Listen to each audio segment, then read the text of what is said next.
untuk ganjil jangan lebih dari 14.000 misalnya. Ternyata semua disetting. Mereka bekerja secara terstruktur, sistematis dan masif. Kenapa struktur? Karena dia punya organisasi besar dengan sistem perekonomian yang dia kuasai di seluruh dunia.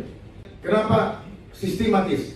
Karena mereka bergerak begitu halus, step by stepnya, jelas, pelan-pelan, dan kita terhipnotis untuk ikut menerimanya. Konspirasi global yang bergerak secara halus, sehingga orang sedunia tidak menyadarinya. Pernyataan ini senada dengan pernyataan Presiden John F. Kennedy tentang konspirasi tersembunyi yang merugikan umat manusia sedunia. Bagi yang mengatakan konspirasi adalah teori, harap pasang telinga yang baik untuk mendengar pernyataan Presiden John F. Kennedy. For we are opposed around the world by a monolithic and ruthless conspiracy that relies primarily on covert means for expanding its sphere of influence.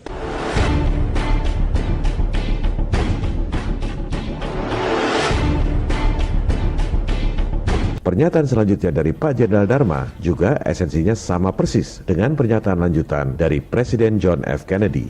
Kemudian masif, karena mereka semua bergerak di seluruh dunia, di dalam seluruh sendi kehidupan, tidak ada yang lolos. Modus operandi yang sama juga dijelaskan oleh Presiden John F. Kennedy. It is a system which has conscripted vast human and material resources into the building of a tightly knit, highly efficient machine that combines military, diplomatic, intelligence, economic, scientific, and political operations.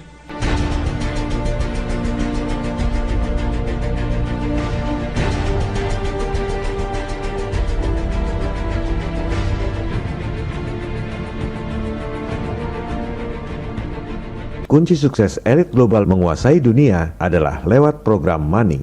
Caranya dengan menguasai bank-bank sentral di dunia.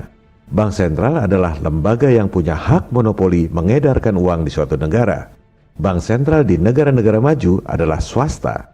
Bank sentral modern pertama di dunia, Wissel Bank of Amsterdam, didirikan tahun 1609 milik swasta. Bank of England didirikan tahun 1694 juga swasta. Bank of France didirikan tahun 1716 swasta juga. Waktu itu belum ada elit global. Rothschild mulai berkiprah tahun 1769.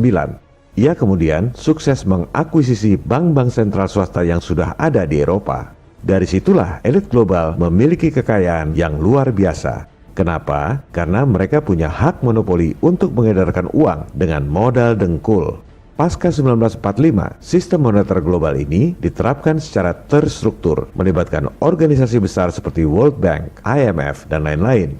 Kemudian dilakukan secara sistematis. Mereka ajarkan sistem yang zolim ini di semua sekolah di seluruh dunia, sehingga semua sarjana ekonomi, semua doktor, semua profesor menganggap sistem yang zolim ini adalah sistem yang benar. Dan elit global melakukan ini secara masif, diterapkan di semua negara di dunia.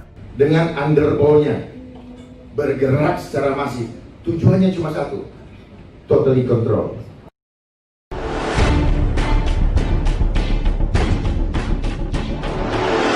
Mari kita buktikan. Silakan Anda buka laporan keuangan Bank Indonesia periode akhir tahun lalu, yaitu 31 Desember 2019. Jangan terintimidasi dengan deretan angka-angka yang banyak. Anda cukup lihat satu baris. Berapa uang rupiah yang diedarkan oleh Bank Sentral? 793 triliun rupiah. Bank membukukannya di bagian liabilitas. Harus ada lawannya di bagian aset.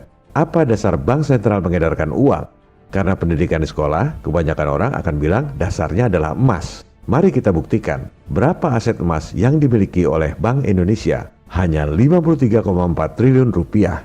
Omong kosong kalau dibilang nyetak duit dasarnya emas. Itu aset emasnya 0 rupiah pun tetap saja bisa mengedarkan uang 793 triliun rupiah. Lantas apa dasarnya? Lihat baris di bawahnya. Dasar untuk menerbitkan uang adalah surat berharga alias bond, cash bond. The name's Bond. James Bond. Jumlahnya 2.000 triliun rupiah. Surat utang tanpa jaminan.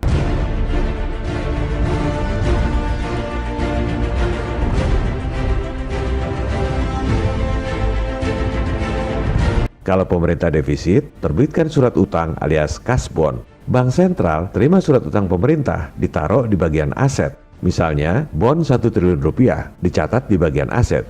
Di bagian liabilitasnya, Bank Sentral terbitkan uang 1 triliun rupiah. Neracanya balance, secara akunting tak ada yang salah. Tapi, secara prinsip, rakyat selama 7 turunan terus dipajaki tinggi untuk bayar utang negara yang tak akan pernah lunas. Padahal, semua utang itu diberikan dengan modal dengkul. Inilah contoh program money yang dilakukan dengan strategi